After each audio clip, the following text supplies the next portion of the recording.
আজ বানাবো আমি কাঁচা কাঁঠালের তরকারি। কাঁঠালগুলো কাটা হয়ে গেছে, এখন এটা আমি গরম জলে একটু সিদ্ধ করে নেব। এখানে আমি আলু আর কাঁচা কাঁঠাল একসাথে সিদ্ধ বসিয়ে দিয়েছি, দিয়ে দিলাম নুন। এখন এটা আমি ঢেকে দেব। দিয়ে দিলাম কড়াইতে সর্ষের তেল, গরম হয়ে গেছে। তো আমি এখন ভেজে নেব আলু।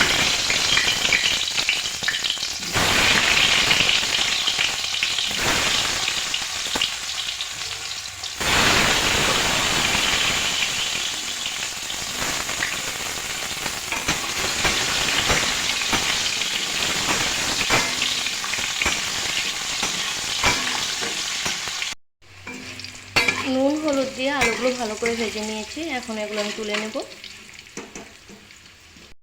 এখন এই তেলে দিয়ে দিলাম জিরা, শুকনো লঙ্কা আর তেজপাতা।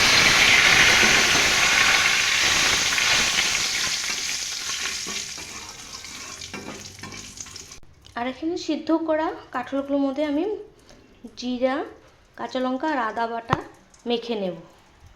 সাথে দিয়ে দিচ্ছি সামান্য নুন আর পরিমাণ মতো হলুদ।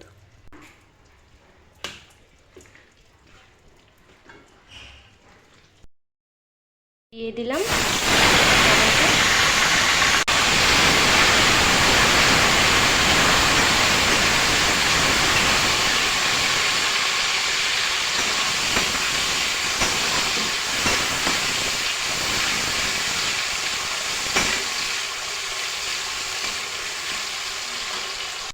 সামান্য নুন দিয়ে আমি টমেটোটা ভালো করে নাড়াচাড়া করে নিচ্ছি, যাতে তাড়াতাড়ি গলে যায়। টমেটো গলে গেলেই আমি মেখে রাখা কাঁঠালগুলো দিয়ে দেব।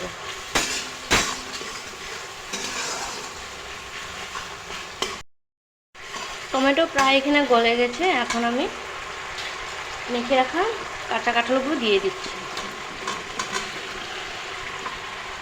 এখন এটা ভালো করে নাড়াচাড়া করে নেব।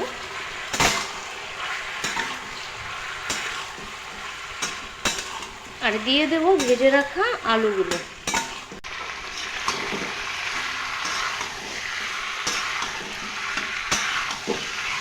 একটু ভালো করে নাড়াচাড়া করে আমি 5 মিনিটের জন্য রেখে দেব। মশলা প্রায় ভাজা ভাজা হয়ে গেছে, এখন দিয়ে দেবো এতে সামান্য পরিমাণে চিনি আর চেরা কাঁচা লঙ্কা। আমি আগেই 3টা কাঁচা লঙ্কা চিড়ে দিয়ে দিয়েছিলাম, এখন 3টে আবার দিয়ে দেব।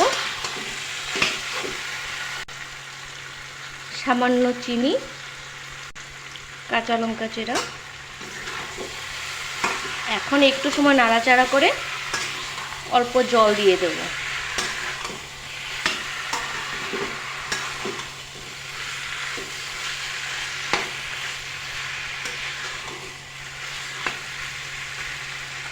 জল আমি মশলার জলটাই ব্যবহার করছি, পরে আমি অন্য জল দেব।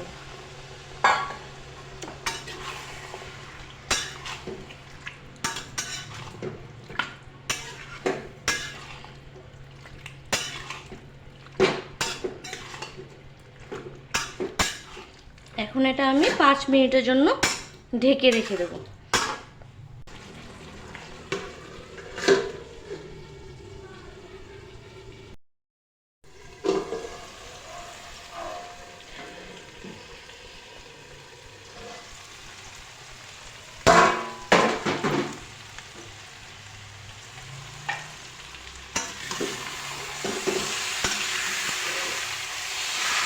সবজিটা পুরো কষানো হয়ে গেছে, এখন আমি এটাতে জল দিয়ে দিচ্ছি।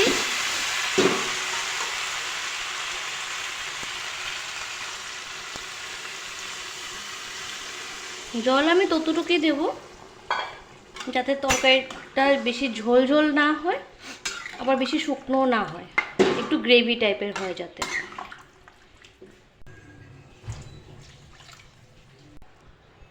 এখন তরকারিটা জাল হয়ে গেলে আমি এটা তুলে নেব।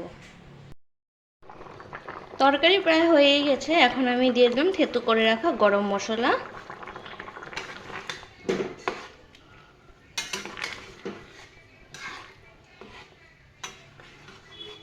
আর এখন দিয়ে দেবো সামান্য পরিমাণের ঘি।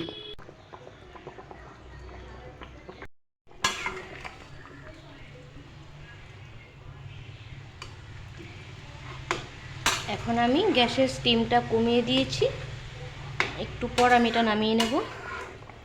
আর তোমাদের যদি আমার এই ভিডিওটা ভালো লেগে থাকে তাহলে প্লিজ লাইক, কমেন্ট আর সাবস্ক্রাইব করে আমাকে সাপোর্ট করো। তোমরা যদি আমার ভিডিওটাকে সাপোর্ট করো তাহলে আমি তোমাদের কাছে নতুন নতুন ভিডিও নিয়ে আসতে পারবো। আর আমার এই ভিডিওটা দেখার জন্য তোমাদেরকে অসংখ্য ধন্যবাদ।